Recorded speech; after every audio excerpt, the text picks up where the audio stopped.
Hello, and welcome to the first episode of The David Frum Show. I'm David Frum, a staff writer at The Atlantic. Why another podcast? It's a natural question. The answer begins with a chart I recently glimpsed from a media studies organization. It showed that audiovisual content online tended to bunch up at the far extremes of American political dialogue, the far left and the far right, with the far right having a big advantage. The center ground lay abandoned and seemingly barren. Now, that's not the way things are in real life. In real life, most of us are pretty level-headed people, and we approach the world in a spirit of curiosity, not anger, looking for insights, not insults. Yet, when the sound comes on and the video comes up, things are suddenly different, and the worst voices get the biggest audiences. I don't think it has to be that way. In the text edition of The Atlantic, we prove every day that Americans want something better. We're going to try to give them that something better also here in audio and visual content on The David Frum Show. We shouldn't assume that just because people have deeply reactionary politics, that they're necessarily backwards in their technology. A century ago, in another dark time, fascists outpaced Democrats and liberals in their mastery of the then new technology of the radio. Something similar to that seems to be happening today. We need to meet the worst forces in our society on the battleground of ideas, using the latest tools.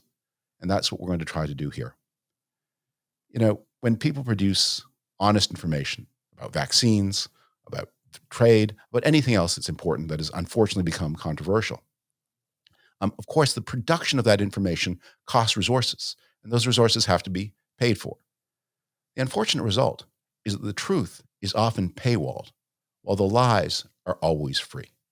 Well, here on the David Frum Show, we're going to try to be free in every sense of that term and to make content available to all who want it in as honest a way as it's possible to do.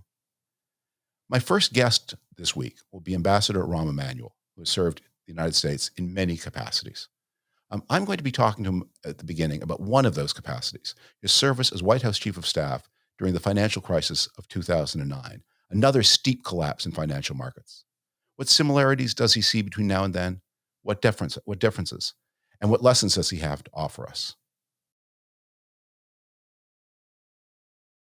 Before my conversation with Rahm Emanuel, a few opening thoughts. Last week, the United States suffered one of the severest shocks in the nation's financial history. It's a little difficult to wrap your mind around how big an event this Trump tariff disaster was. As of Friday afternoon, U.S. stock markets had suffered a loss of about $6 trillion. And to put this in context, the severest natural disaster in American history, Hurricane Katrina, cost the United States about $200 billion. So what Trump did was 30 times as expensive as Hurricane Katrina. It's more on the order of what it cost the nation to wage and win the Second World War.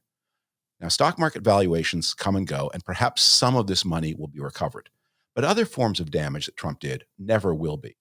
Trump permanently, or at least for a generation, stained the good name of the United States with dozens of allies around the world, countries that had done things that the United States asked, countries that had signed agreement with the United States. He demonstrated that America's word was not good and that American credit could not be trusted. Many corporations have very intricate systems of supply with providers all over the planet. And those things were interrupted, and those business relationships were disrupted in ways, again, very hard to undo. The economic mechanism is a sophisticated and delicate apparatus, and when somebody comes blundering around and smashes up arrangements, that has enduring effects. Now, some of Trump's defenders will give you an explanation of what happened.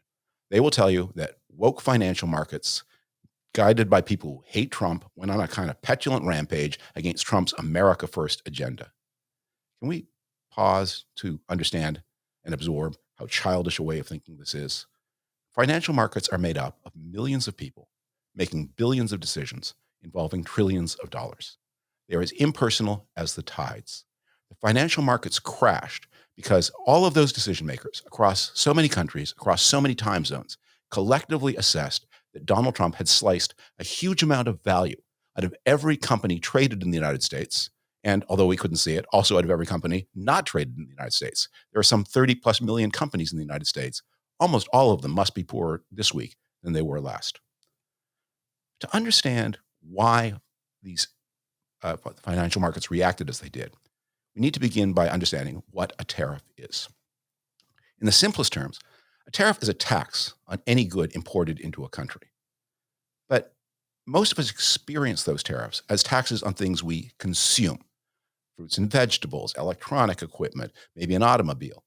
But from the point of view of the whole economy, it's just as important to understand a tariff as a tax on things we produce, as a tax on things we consume. Every industrial product, every product, is an assembly of components from other countries and other places. When you raise a tariff, you don't just raise the tax to the consumer, you raise the tax to everybody at every step along the way of the value chain. Trump defenders will say, for example, well, if you build your car inside the United States, the car won't be tariffed. Fine, as far as it goes. But what about the steel that goes into the car? Well, that'll be tariffed. What about the aluminum that goes into the car? Tariffed. What about the glass out of which the windscreen is made? Tariffed. What about the fabric from which the upholstery of the seats is spun? Tariffed. What about electronic gear? What about the windshield wipers? All of those components that are assembled into the car, all of them are tariffed, and the whole car as a result is more expensive to everybody. And a car is by no means the most sophisticated item out there.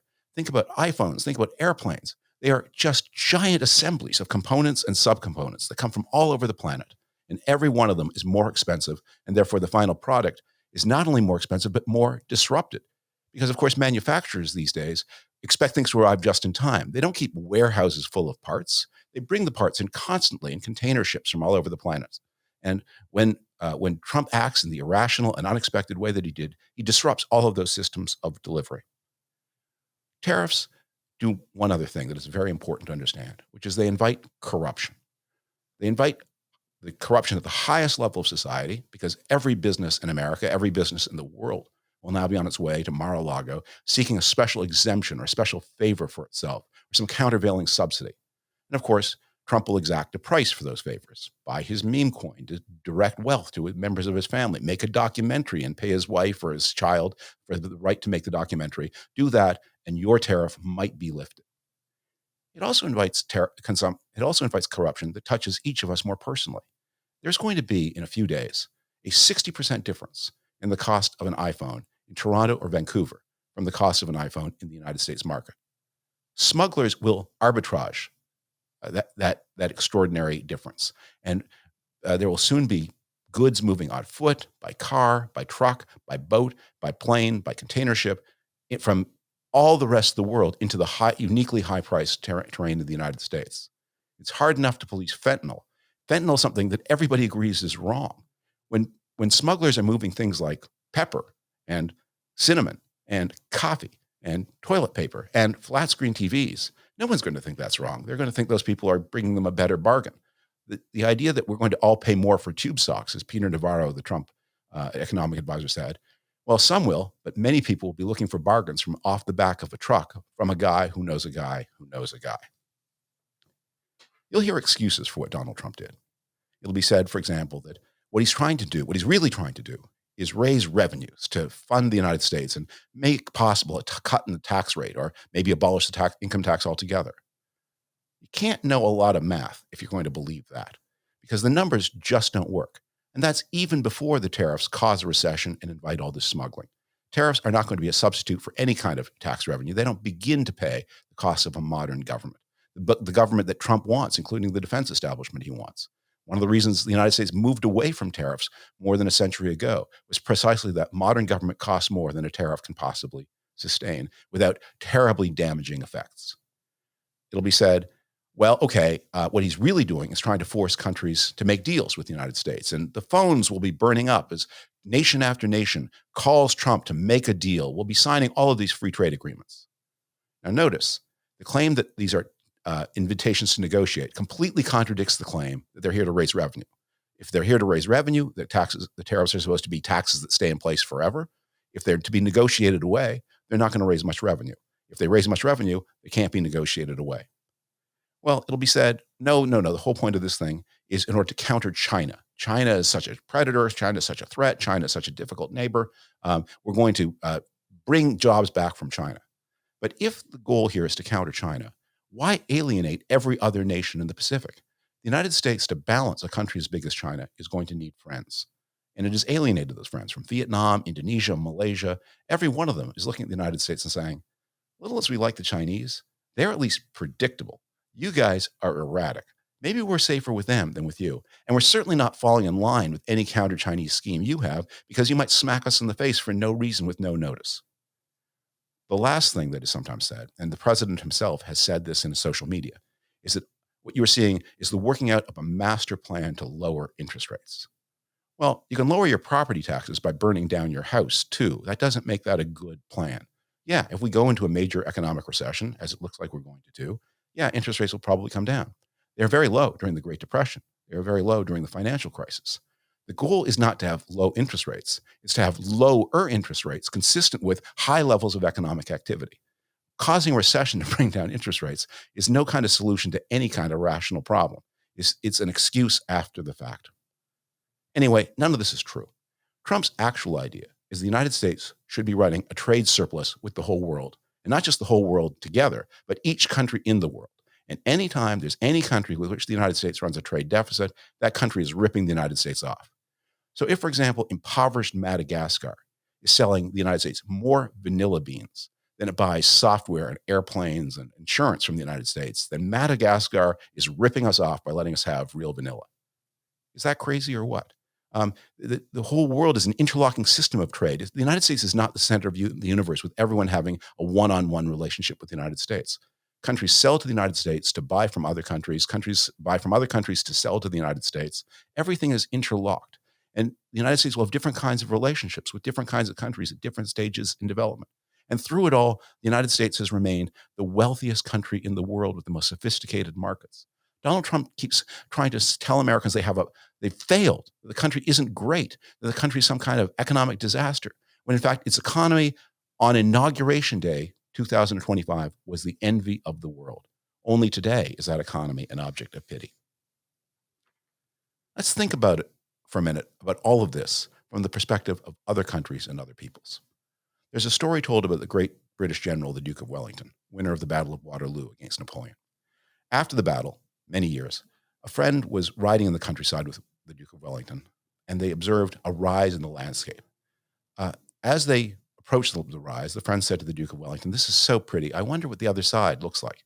And the Duke of Wellington imagined a landscape. He said, I suspect that there'll be a stream running from this point to that point. There'll be a copse of woods. There'll be some hills. I think there may be some grazing animals.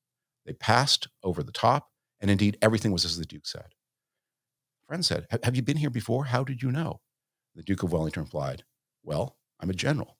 All my life, I have devoted my thought to the problem of what lies on the other side of the hill." Donald Trump won't think about the world from the perspective of anybody else. But that's something, if you're trying to do these so-called great deals, you ought to do. If you're trying to impose your will on the planet, you ought to think about how will the rest of the planet respond. And everybody around the world looks at the United States and thinks, what are you people doing? We can't trust you. We can't look to you for leadership. You're unpredictable.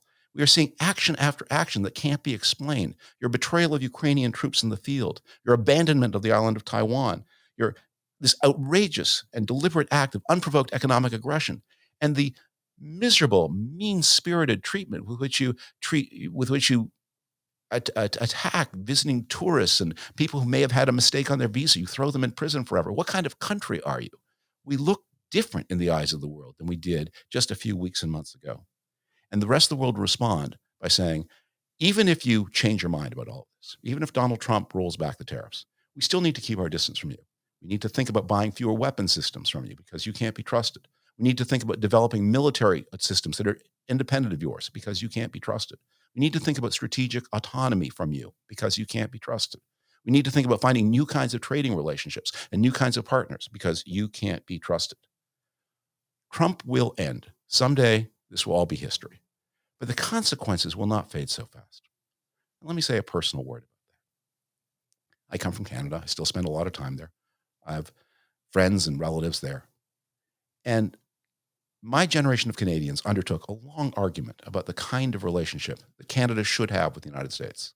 And people like me said, Canadians should stand closer to the United States. You can trust the Americans. They're good neighbors. They're good allies. And their world design is a benign one. And Canada can find a prosperous and secure part by following American leadership.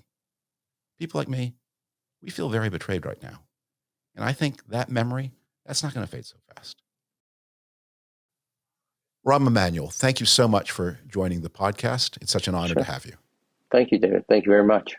Let me recapitulate. If there's anyone who does not know, recapitulate your brilliant career.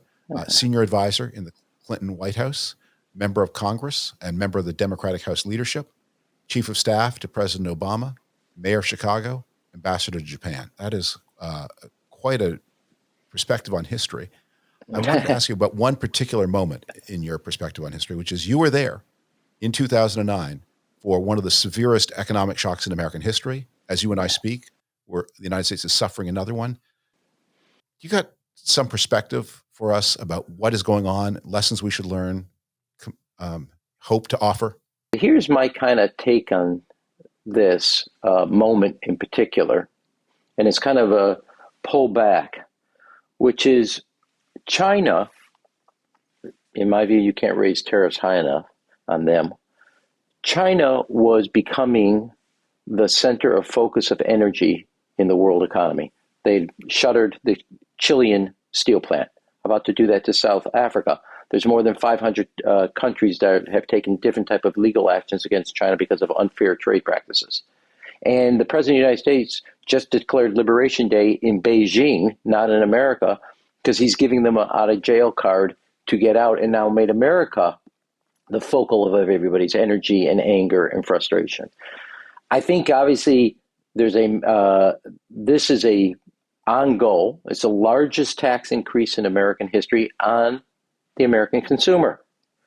And I kind of say this both fictitiously, but also seriously. If this is supposed to be a renaissance in America's manufacturing, Elon Musk, the president's friend, has a facility in Shanghai.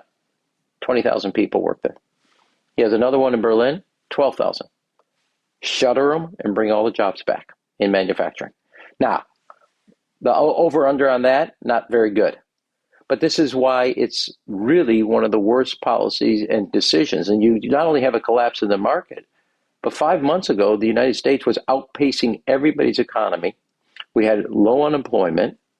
We had growth at levels everybody else was envious of.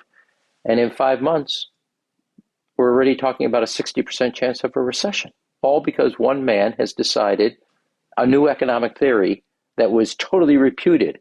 So in 80 days, he's undone 80 years worth of work. Let me ask you very specifically about the crisis part of it. So in 2009, there were two salient features to the response to the crisis. The first is you had this legendarily smooth transition from W. Bush to Obama.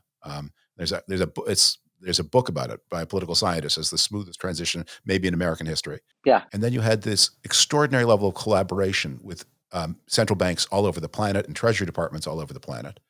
And those are, so domestic consensus, international cooperation, those seem to be entirely missing now. In fact, there was a period. Look, there was not only cooperation between the President Bush and incoming President Obama's administration. I will just, one anecdote of that cooperation. All the resources expended to help the banks, we were notified in the transition. I met with President Bush and Josh Bolton. Josh Bolton and I had a meal. We went in to see President Bush. And I told him, I said, look, we've gotten a heads up that both GM and Chrysler, not potentially Ford, but definitely GM and Chrysler, have 6 weeks left. That is it. We not only have this massive financial engulf to collapse that is going to lead to not just worldwide, but the United States going from a recession into maybe something far worse. And to give us some help here, so we have breathing room, could you take the politics of tapping the resources to save the auto industry so we have enough time to deal with one and set up the process to deal with the second?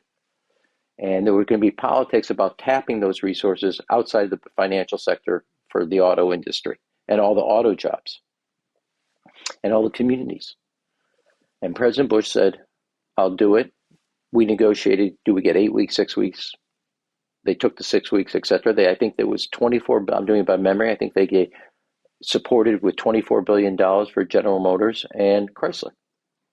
And he took both the politics as well as giving us some breathing room to work. That's an anecdote of trust, not just of an action, of trust. Also worldwide of coordination, as you said. And I remember, if you go back now, this is where President Bush is president. This is pre the transition. Ben Bernanke, Mr. Cox, the head of the Securities and Exchange Commission, and Hank Paulson came up to speak to the bipartisan leadership. We were all meeting in Nancy Pelosi's office. And he says the economy has 48 hours, 72 hours before it totally collapses. Not just the market collapses. And we thought, from Democratic leader to Republican leader, House member to Senate member, we all leaned forward around the conference. I said, what did you just say? I said, we have 72 hours. The economy will collapse. And we spent all night working through, and also the next 72 hours, what became the hated, for good reason and bad reason, we'll walk through it if you want, the financial assistance to stabilize this financial system. And that was bipartisan. And it was across Pennsylvania Avenue. What did you have in that room? Patriotism and trust. Now, there were a lot of faults, and we could talk about it later on, things that I wanted to get done, we didn't get done, but et cetera. But those two examples of working together to stave off not just a financial crisis, but also what we were that close from the Great Recession bordering into a small D depression, which we hadn't seen since 29. Well, let's talk a little bit about the international aspect, because one of the things, it's a little dark to say this, but if you're the European Central Bank or the Japanese Central Bank, I think it's a pretty dark day, so go ahead for it. If you're the Europeans, Japanese, British, major central banks, you have to be hoping that this shock is as painful as possible and this recession is as nasty as possible to teach the Trump administration a lesson about waging economic warfare, economic aggression against allies in this way that is like an economic Pearl Harbor of bad faith and aggression. They don't want to help. It's not in their interest to help. And in 2009, it was in everybody's interest to help each other. So reminisce a little bit that, and how do we get back into a place where America's friends want to help instead of saying, you screwed us, now we're going to screw you? David, I mean, you got to treat friends like they are friends. You can't treat them worse than you treat your adversaries. I mean, now you say they don't want to help. I agree with that. There's also a part of them that the more you try to hurt, it may boomerang. So so it's not exactly a clean shot on goal here. But there is a lot of animosity, and I can't get back not only trust in America, the devastation to America as a safe harbor that's built up. And so much of our hard power, economic power is built on what people view of America. Rule of law, somebody you can depend on in a storm. That power, these other manifestations of it, are dependent on one piece. And the president is not only destroying America's hard power, its soft power, but the credibility of the American brand that people maybe short term will try to figure out retaliation versus negotiation, because the Trump administration is sending both signals, which is also confusing.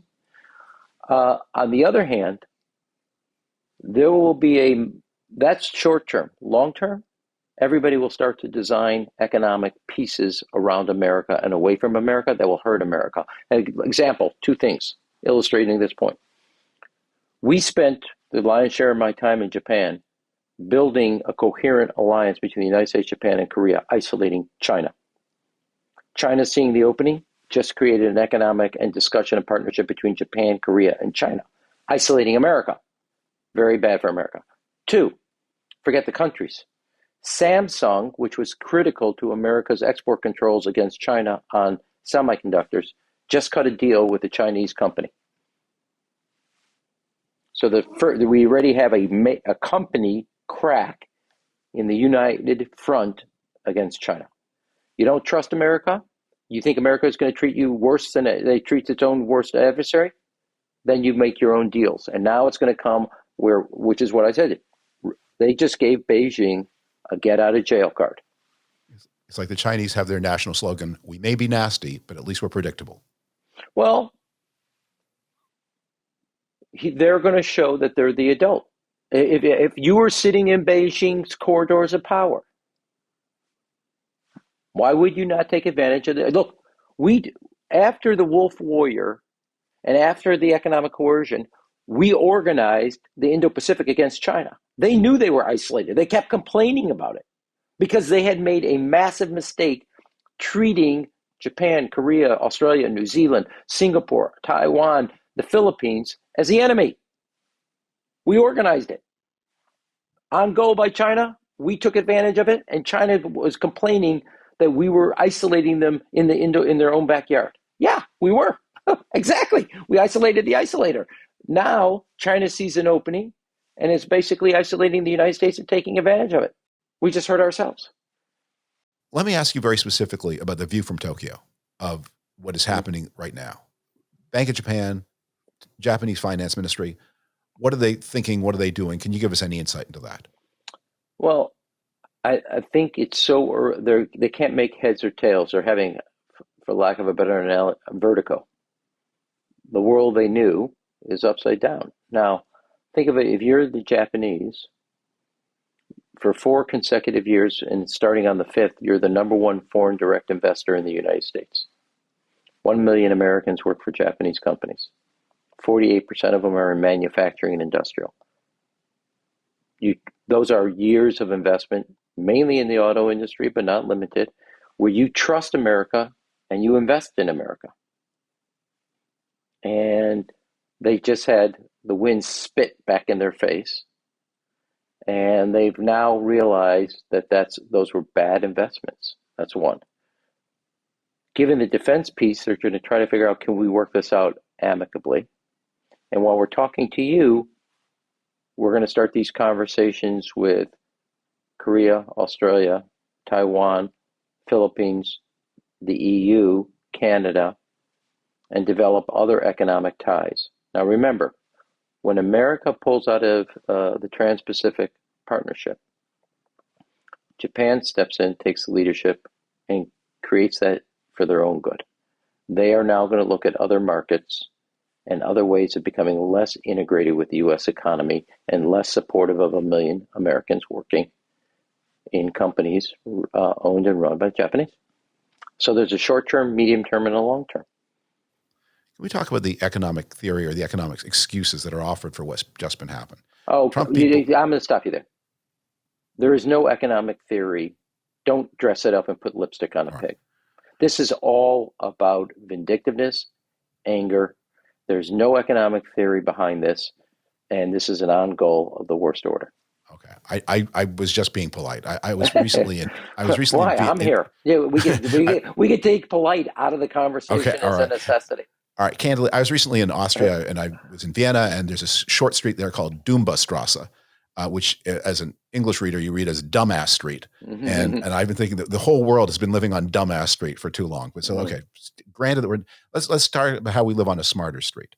So the excuse offered is, look, these have been difficult times for Americans with less education, fewer credentials, and we need to have all these tariffs in order to protect Americans with less education and fewer credentials. And the answer is a tariff wall is the solution to the problem of the parts of America that have not shared as much as other parts in the extraordinary economic progress of modern times. I know you have a lot of thoughts about that. Tell us, how do we think more intelligently about how to respond to the problems of people or the situation of people who have not done as well as others? So first and foremost, the analysis of the problem is correct. Over the last 30 years, neither the risk or the opportunities were equally shared. And as I like to say, the American dream is unaffordable now. and inaccessible to many Americans, and that should be unacceptable to us. Rather than having a shot at the American dream, the American public's been given the shaft. And globalization does have winners, but it has losers, and we left the losers alone, isolated, and on their own, just figure out their own way. That's wrong. That's un-American, actually. So the problem with the tariffs is it treats everything as a nail to its hammer. China and Colombia are not the same.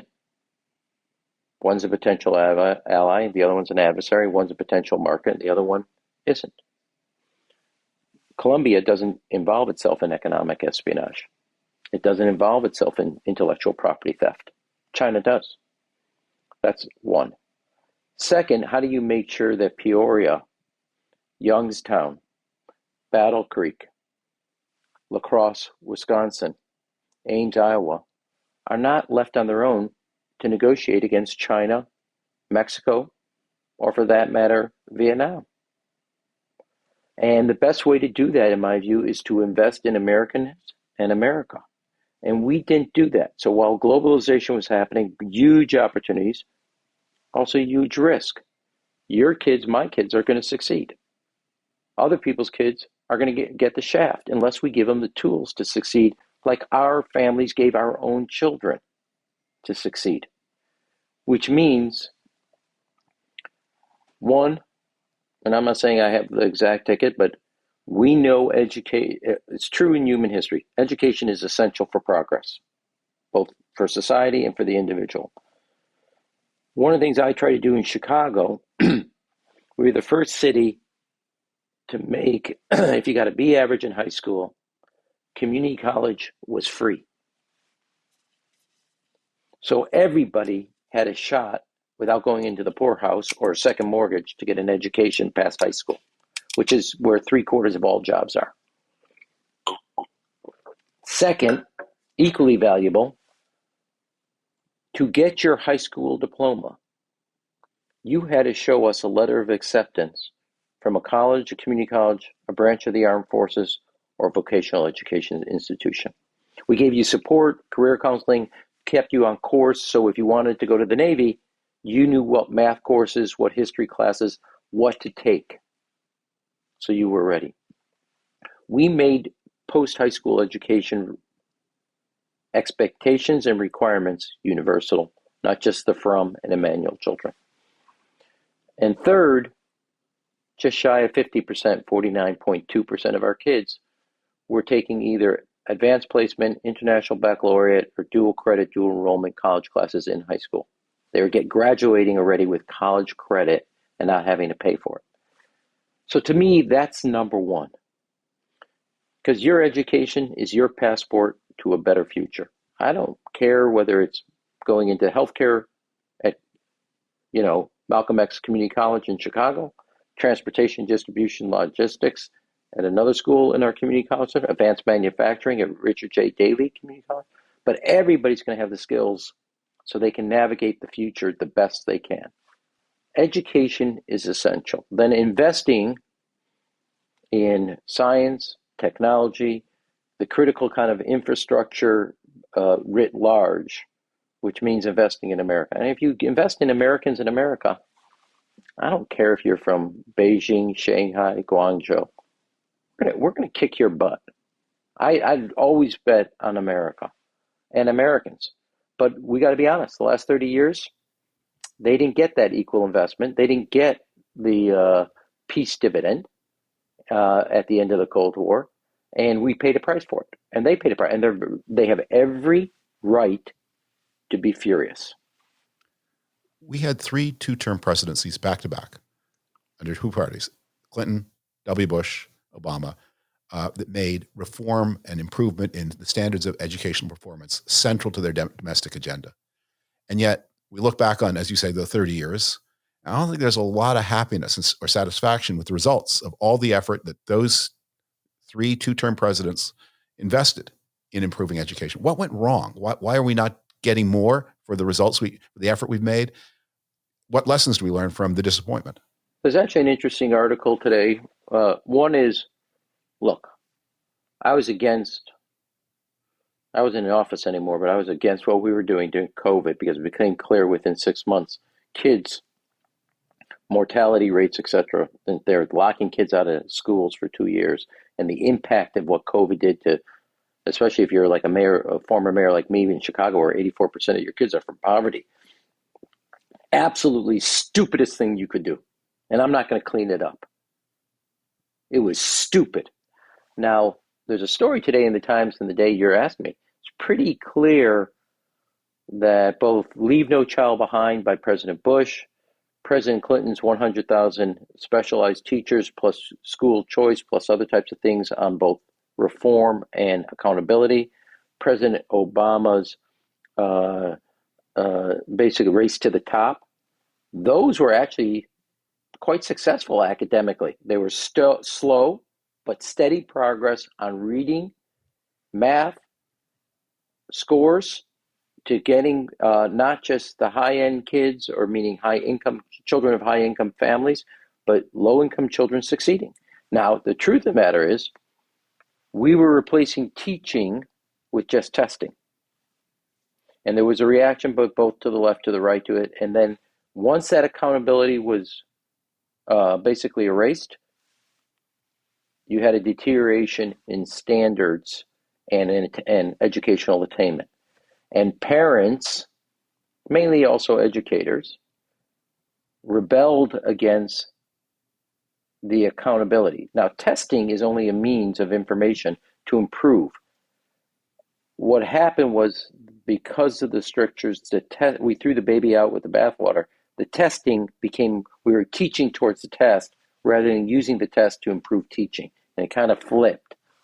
And what should have happened was more of a reform. But the idea that there wasn't improvement is not true. In fact, there was improvement. It begins to stall out around 2010, just at the period of time where people start to break from accountability. And the impacts on that were most dramatically felt by first-time English learners and also the poor. And then it starts to, in COVID, float up to kind of all income levels. Let's talk a little bit of the COVID experience in education. So if you were in COVID in a red state, or especially a red county, you had a much higher chance of dying from the disease, especially after vaccines became available, than in the blue states and blue counties. So that's, check mark for the blue team, that they did a better job of vaccinating people, or maybe a less bad job of dissuading people from being vaccinated. But if you were in a red state or a red county, it was more likely that your schools would reopen early. And we see some indications that kids in Florida did better than kids in California as a result of decisions made at the state level. So how should we think about this gap in educational performance that was very much concentrated in blue states and blue cities? Look, the way there's two things. One is the way I look at it, and there's lessons to be learned from Alabama's improvement on math, Mississippi's improvements on reading. So you can't undo the stupidity of 2 years of locking kids out of school. Can't undo it. But you can start to ameliorate it and make up for lost ground. A couple things are very clear. You need more time on topic. So you got to add time in the day to reading, math, and writing.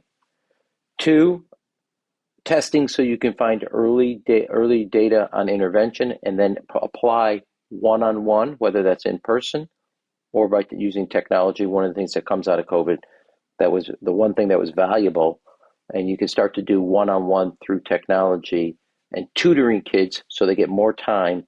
And once they get that time, you could see dramatic improvements in both reading, writing, as an example of academic areas. Third, a horrible habit has been basically, kids and parents have accepted almost a 4-day school week. And I think you should make because of absentee rates now are double digits. Any child absent more than 7%, an absolute, you won't be able to matriculate to the next grade. We have to reimpose a minimum of a 5-day. If it was up to me, I'd reorganize the school year round, so you don't have the summer, slide that everybody in educational fields talk about. But that's a different subject. as dealing with absenteeism that has now become chronic, and it's now in the high teens, and it's across the board. Anything north of 7, pick your number, 7%, 8%, whatever it is, you can't matriculate. And start to reimpose more time, not just in the school, more time on one-on-one instruction. I will also say, though, one of the costs here that's crazy, 20% of a child's life, David, is in the classroom. And if you want a child to succeed, you got to invest in the other 80%. So we as a city, as a state, invest in the 80% to back up and support the 20%. No teacher by themselves can handle the effects of poverty rushing through the front door of the classroom. It's not possible. Go ahead. Do you have a view on phones in the schools? Yeah. Get rid of them. Not in the classroom. Not allowed. All the time should be on the teacher and the blackboard, not on your phones. Get rid of them. I've been in fact, I don't want to say, the campaign knows this. I try to get Kamala Harris's campaign in the summer to adopt a national standard of no phones in classrooms. I'm a big supporter. Because again, you're not allowing the teacher to teach. You're having the teacher become a policeman. That's not the job of the teacher. You mentioned the Kamala Harris campaign. Can I ask you? Do I have to? This is okay. Let's not make it personal, but just at the highest level of generality you want. Lessons learned. I mean, so you were the candidate recruiter in 2006 for the big Democratic wins that year. You won in a lot of places that Democrats historically didn't win in the House. You get a lot of credit for that from all political observers. That was very much your project. And then 2008. Okay, there's an economic crisis. Maybe the challenging candidate had the chance, had a certain advantage, but it was a pretty decisive victory, especially compared to the victories and defeats that came later. So lessons for 2024. Yeah, two other things, and one other thing in 2008. We won 30 seats in 2006, and then won another 20 plus seats in 2008. So you had back to back, which you've not seen in a long time. Okay, so not to tout that, but I didn't want the history to be forgotten on your listeners. But he who does not toot his own horn, his horn shall not be tooted. So I was general with Chris Van Hollen deserves credit for that. My colleague, who was my vice when I was chair. So he deserves it 100%. But it's an important point about how big a repudiation there was in 2008. Here's my take. There's 3 lessons of 2024 that are informative to 2026, 2028, and beyond. One level, you had 70% of the country, so the economy was heading in the wrong direction. So architecturally, structurally, it was an anti-incumbent. Now, the reason I think that got so high goes back to the Afghanistan pullout and constantly telling the American people the economy was great when they were telling you something else, and it intensified because there was a sense that there was nobody listening in Washington. So telling people what they weren't experiencing was wrong. But it was still 70%.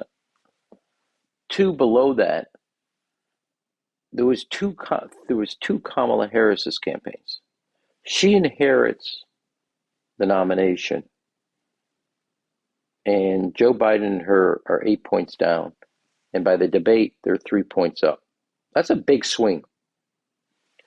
And principally, she's running not only on energy, she says it's a new beginning, and she talks about the economy. Runs ads, basically about, I understand the struggles you're under, pressure. A totally different economic message from the economy's great to you're under stress.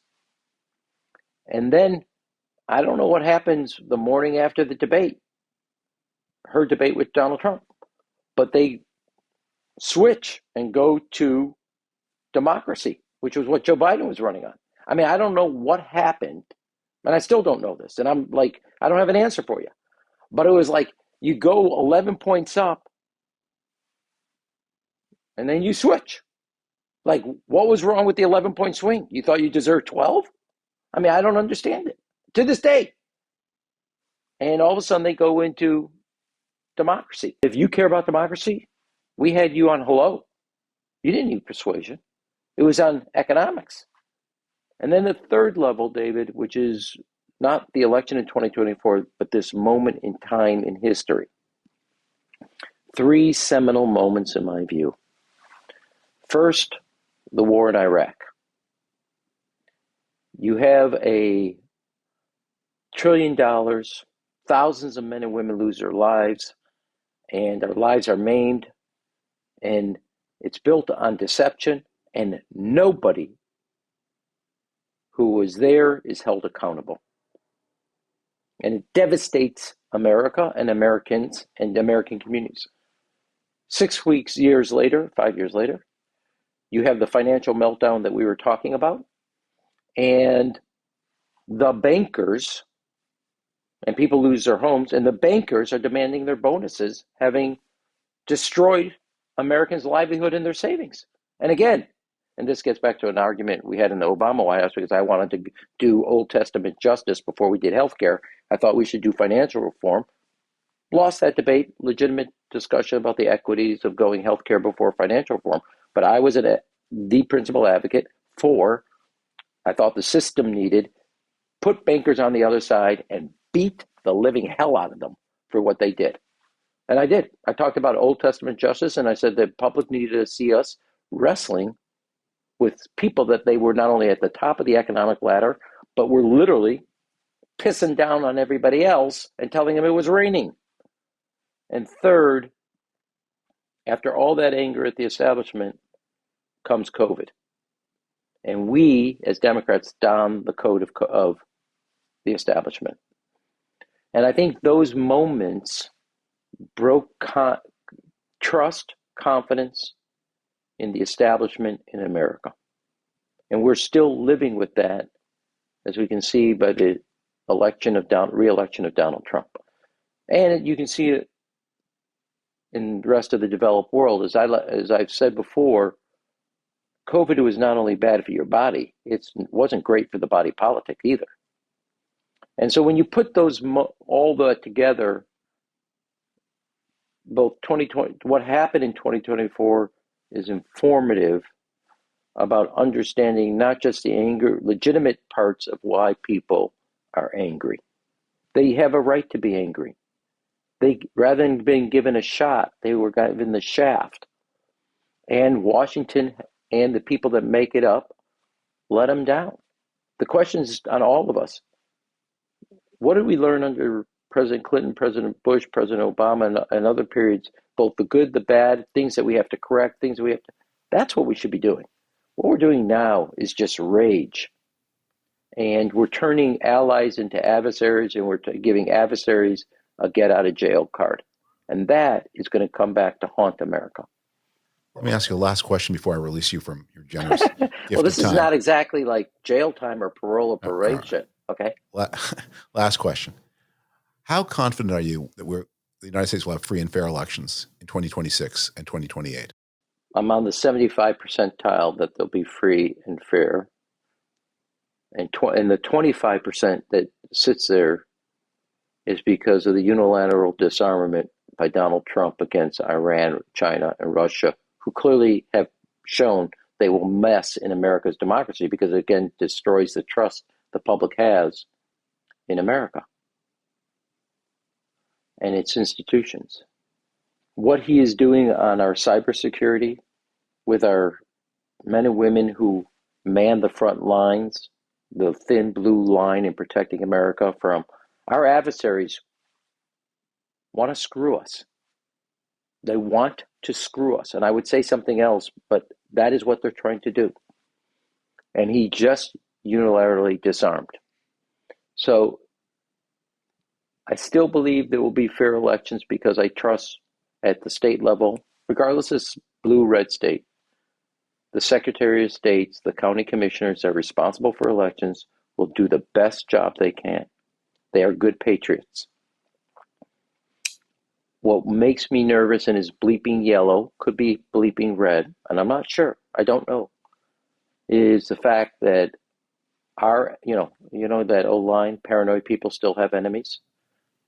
China, Russia, and Iran and North Korea are trying to screw the United States, and the president of the United States just gave them a way in to do it. You see the threat to free and fair elections as coming from outside the House, not inside the House. Look, we have challenges inside the United States, but if you ask me what makes up the lion's share of my 25% of fair is our adversaries. Here's the thing that I don't understand, and this gets to larger than just the elections. China and Russia have explicitly stated that they are on a course to undermine America's leadership.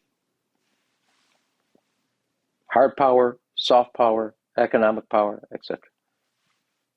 And the President of the United States, with a cabinet whose entire grasp of the English language is limited to 4 words of "Yes, sir, Mr. President," have decided to align America with our enemies.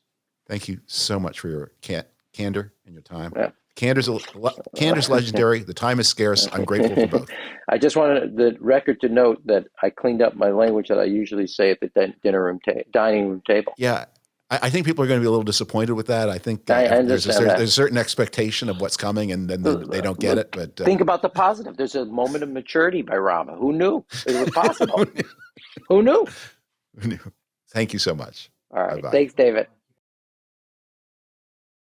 Thank you again to Ambassador Rahm Emanuel. We'll be back next week. And next week, we'll be answering questions from viewers and listeners. I hope you'll consider submitting a question to producer@thedavidfrumshow.com as either an email or an audio file. And we'll sift through them and begin answering them next week and the weeks to come. Thank you so much for viewing. I hope you'll join us again next week for more of The David Frum Show.